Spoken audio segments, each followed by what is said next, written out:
સંઘ પ્રદેશ દમણ ખાતે આવતીકાલથી શરૂ થતી પૂજ્ય શ્રી પ્રફુલ્લભાઈ શુક્લની 889મી ભાગવત કથામાં આજ રોજ ગૌરક્ષા મંચ દ્વારા પૂજ્ય શ્રી પ્રફુલ્લભાઈ શુક્લનું અતિ ભવ્ય સ્વાગત કરવામાં આવ્યું।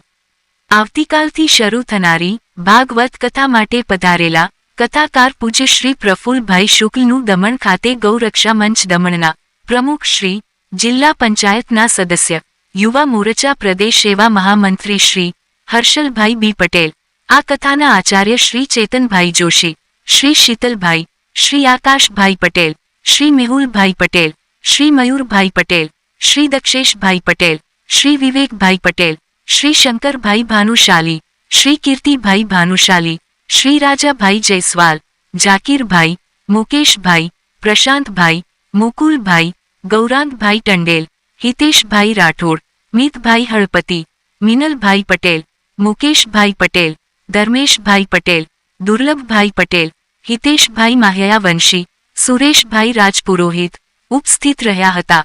કથાનો સમય દરરોજ બપોરે 3 વાગ્યાથી સાંજે 6 વાગ્યા સુધીની રાખવામાં આવ્યો છે। ડોરી ફાર્મ હાઉસ ખાતે પૂજ્ય બાપુના ઉતારા સ્થાને દરરોજ બપોરે ભાગવતજીનો દશાંશ યજ્ઞ થશે। દર્શક મિત્રો, આપ સૌને પીડાગ્રસ્ત ગૌમાતાના લાભાર્થે આયોજિત આ ભાગવત કથામાં પધારવા માટે ભાવભર્યું જાહેરામ 3 પૂજ્ય શ્રી દ્વારા આપવામાં આવ્યું હતું। બ્યુરો રિપોર્ટ અભિનવ સુરત ન્યૂઝ, એડિટર પ્રકાશ પટેલ। बोलिए भागवत भगवान की जय, धर्म की जय, नमः पार्वती पते हर महादेव। जय गुरुदास, जय गुरुदास, जय गुरुदास।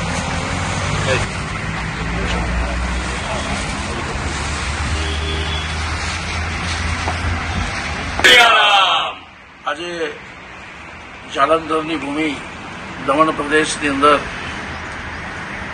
શ્રીમદ ભાગવત કથા પીડાગ્રસ્ત ગાયોને લાભાર્થે ગૌરક્ષા મંચ દમણ દ્વારા આયોજિત અમારા જવામર્દ હોનહાર પ્રમુખ હર્ષલભાઈ બાબુભાઈ પટેલ, કર્મકાંડના કર્મઠ આચાર્ય એવા અમારા ચેતનભાઈ જોશી અને સમગ્ર ટીમ, આ યુવાનોએ દમણ પ્રદેશની અંદર એક ધૂણી ધખાવી છે, એક ભેખ જગાવી છે કે જે ગાયો ઇજાગ્રસ્ત હોય, જે ગાયો પીડાતી હોય એની સેવા કરીને એને બેઠી કરવી। આવી એક જબરજસ્ત સેવા ભાવનાને લઈને અહીંયા આવતીકાલથી ભાગવત કથાનો મંગલ આરંભ થઈ રહ્યો છે। વિબત ભાગવત રસમાલયમ મુહુરહો રસિકા ભૂમિ ભાવકાહા। ભાગવતની કથા પિતૃઓને મોક્ષ આપનારી કથા છે। ભાગવતની કથા જીવનને પરમ શાંતિ આપનારી કથા છે અને એવી આ મંગલમયી પુણ્યપ્રદાયની ભાગવત કથાનો આરંભ જ્યારે આવતીકાલથી થઈ રહ્યો છે, સમગ્ર દમણ પ્રદેશ, વલસાડ જિલ્લો, સેલવાસ, દીવ પ્રદેશના ભક્તજનોને આહ્વાન છે કે આપ આવો, આ કથામાં સામેલ થાઓ અને આ યુવાનોએ જે ટેલ નાખી છે એને પૂરી કરો, એની જોડીને ભરી દો, આવી અભ્યર્થના રાખું છું। બોલો ભાગવત ભગવાન કી જય। હર્ષલભાઈ પટેલ। જય સિયારામ, જય ગૌમાતા।